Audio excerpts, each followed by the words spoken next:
You are now listening to 15 Minutes of Fame Radio. Let's go! Night of the rematches. Did you ever set that up? A whole card with rematch? I would love to do that, right? But the biggest storied matches in battle rap, you know, some of the pricing of those matches now would be astronomical. You know what I'm saying? Like it would be damn near impossible. I'll help out. Yeah, I mean, if the a people little want to bit. help out, they can. But I mean, You gotta take you know, donations you to got make the battles dudes happen. coming. I want 50 racks, and I need 35 and 40, and it's just not there. The money's not there. You know what I mean? There's no way to do it. And I'm pretty sure in the comments there'll be some Monday morning quarterback talking about, well, all you have to do is just do pay-per-view, and then you rent out a place that holds 3,000 people, and they're gonna show up. And you guys are playing. Just go ahead and do the match. You know, it's never that easy. Trust me, believe me, it's never that easy. So it would be a very difficult thing to pull off. It's not something that I'm opposed to, but a night of rematches would really mean that I'd have to go to the best matches in URL history of all time and have them rematch again. And a lot of those guys have since moved on from the culture in a certain sense, and they're still involved, but to make them return, the cost is going to be 3-4 times more than I paid originally, and it's just going to be hard to put something like that together. I'm not saying it's not out of the realm of possibility, because, you know, some of these guys may get nostalgic and they might want to just do it, but, you know, it would take a lot. It would take a lot to do that. So I'm gonna ask one more question, and I'll kind of end this, I think. You're talking about after these guys, they get to a certain level, and then again their price goes up. Like anybody in entertainment world, you know, the more popular they get, the more money they think they deserve. Right. Is there any way that they can be accommodated as they get more popular? Are they worth, you know, the money that they're asking for at this point? This is what I say. You know, there's no true way to equate worth. You know what I mean? In battle rap.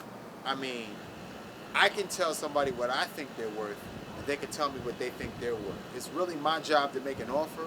It is their job to either accept the offer or counter offer with what they think they want for what their services are. The problem is the way that these guys are equating their worth is beyond where the culture is presently. It's not about their worth, it's about where the... Right, it's about where the culture lies. So, you know, if you do the math and you say, okay, URL's in this building, you know, they're charging $100 a ticket, there's 1,000 people in there, there's $100,000 generated, but you're asking me for $50,000 and you're one person, and then what do you think your opponent is going to take? He's going to at least want half of what you got, if not equal. So you're already... You basically outpriced yourself. You feel what I'm saying? So that's where this thing becomes tricky. So can you be the blame of that?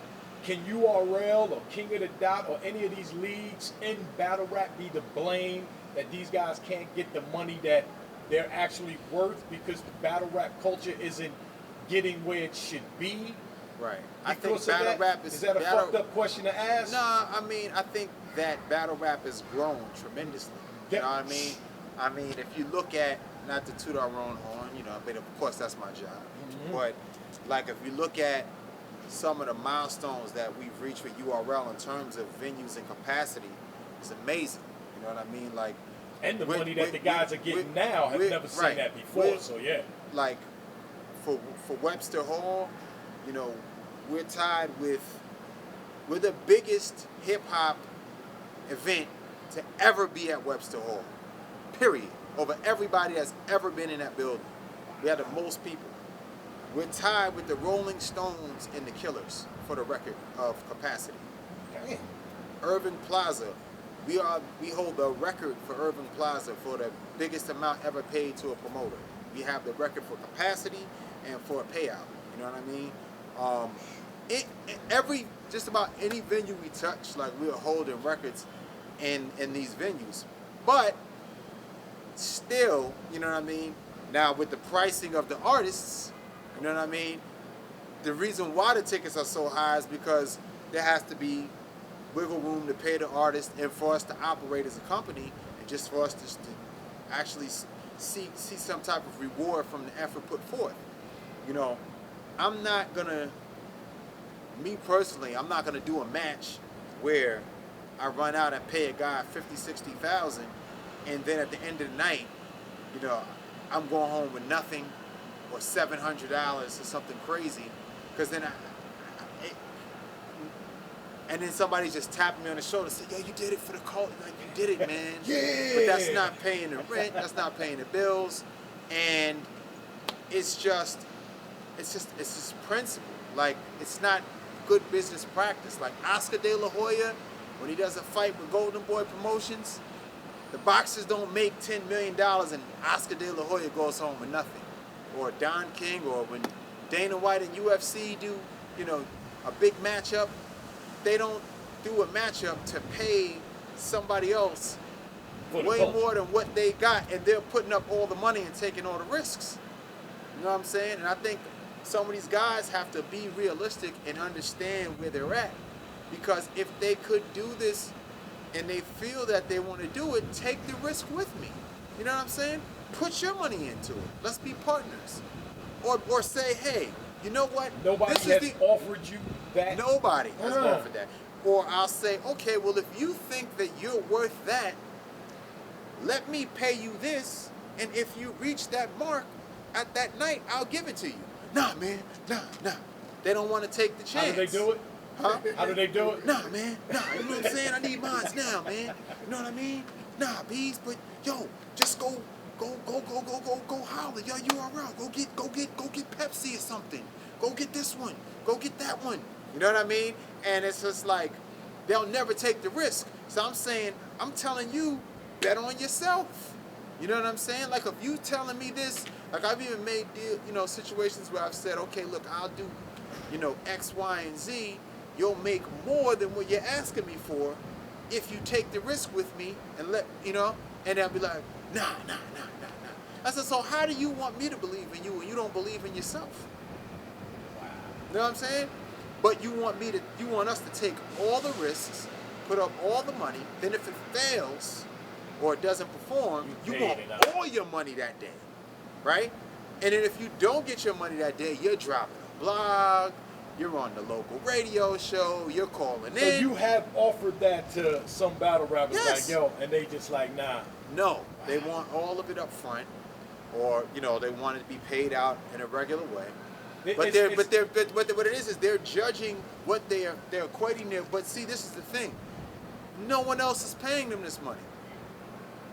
All these guys who want this big money, these are big battles, and they're saying that they're in demand. This has been going on for years, these big matchups, right? And no one else stepping in. No one is paying it. Wow. Nobody. Even Total Slaughter, they didn't pay that tremendous amount of money that these people are demanding, that these guys are trying to demand from us. Amount of money. They made it, but they're not demanding the same money that people are charging me more than what Total Slaughter paid, and that's Shady Records. You know what I'm saying? Why do I have to pay more than Shady Records? That just makes no sense. You know what I mean? But some of these battles that the people request, we don't do them, and they get frustrated. But they have to understand, when you make these big decisions and you do them wrong, these companies are disbanded. They don't come back. They don't exist. They're not around anymore. We've been able to be consistent and stake around because we try and make the best decisions. We're not perfect, but we try to make sound business decisions that will keep the company afloat so that we can continue. I'd rather drop 10 dope battles than one good battle. Or what if I do the battle and it's terrible? Then what? And then what do I get the next day? Is some idiot on YouTube going, you know what? You guys are stupid. You shouldn't have paid for that match. And then you just banging your head into the wall. You know what I mean? So it all depends, man. It's a tough call. I mean, I would love to complete the objective and do all the matches that the people want to see, but it has to make sense. It can't just be something that you just jump out the window on and do. And then what happens then? Then all these other people that are kind of, because we depend on each other. The league depends on the MCs that we employ, and the MCs depend on the league to supply them with a platform and a way to eat, right? So then I jump out on the ledge for one guy, it fails, I take a hit, I'm dipping into my savings, or Smack saves his savings, and then what? Then we don't do an event, or we got to take a break, guys. Then everybody else doesn't eat. So that's Then why the we're culture never going to see Murder then the Move culture on suffers. the URL stage. I'm not saying that you won't see him on the URL stage. I'm just saying, in general, just in terms of, you know, whenever these big matches are, the culture is not there yet. You know what I'm saying? And my thing is, if the culture's there, right, then these guys should just get together, right, and say, URL, you tape it, right? We'll give you a small percentage to market it. We believe in ourselves. We'll put the money up and we'll do the match. Y'all can keep the footage for taping it and marketing it. We'll get the door. Do that and put the money up and see what it is. Who did you say? Other leagues? No, what I'm saying is, like, say certain battle rappers, right?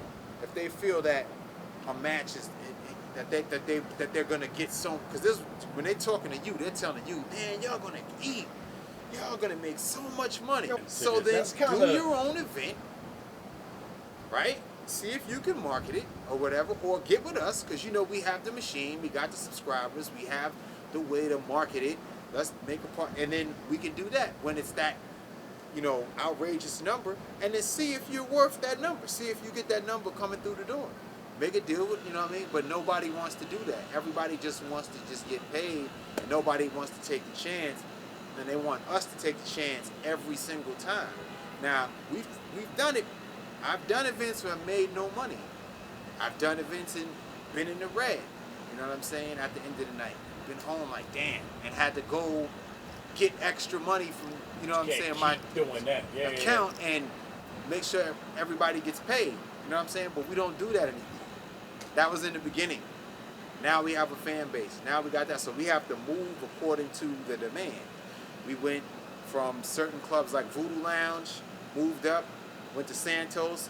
Santos got the, we saw that people were coming. We formed Summer Madness, went to the big venues, and you know, we're there. Now when we get the next level of battle rap where it jumps again, maybe that next time is the theater at Madison Square Garden, 5,000 people. And then you move in baby steps. You take the right steps and you don't overshoot. Because all it takes is for you to commit on something that you can't complete, and boom, then company's you're one gone. of those companies that ain't around. That ain't around no more. And I don't want to be that guy. We don't want to be those guys. As much as I don't like you, Mr. Beasley, you're a very smart guy. Well, I appreciate that. No, I don't know like why you don't like me, man. I don't not like you. You're I'm my just man. trying to survive, man. You know why I don't. It's not that I don't like you. I don't like the fact that my cameras can't do what they do everywhere else, except the URL. That's the only beef I have. That's why you get the exclusive interviews on the block. That I do get, don't I? Sometimes. Right? So See? yeah. Call. I'm here. I'm ready to answer all questions. I'm giving the exclusives. You gotta answer for everything, Mr. Beasley. The first conversations that I'm ever even having like this. You got all this great information to go chop up. We roll. Too much information to chop up. Right. I get. You know, it's all here, man. I got it for you. Yeah. Also, we got the Math Hoffa versus T-Top battle coming out this week. That's a dope battle. Make sure you guys check that out. Unfinished Business 2 battles are out. Charlotte Clips and Run Nitty is out. Gun Titles versus NW Rex Part 2 is out. We got Teeth. We got Briz Rothstein, Shotgun Shield dropping, that's hot. We got John and Big T dropping, that's hot. Then as I said, we're moving on to Born Legacy 3. That's going to be August 27th and August 28th. It's a 2-day event. We got some action-packed matchups, man. I wouldn't miss it if I was you. I would be there. I would be at Born Legacy 3. I'm gonna be there. Not at across Born the Legacy street with 3, my camera. you're crazy. Okay? I'm telling you right now, you're going to play yourself. And then we got Traffic on 9/11. We got some dope matches for Traffic this year. I'm excited about going back out to LA. And then we're coming back for Summer Madness 6.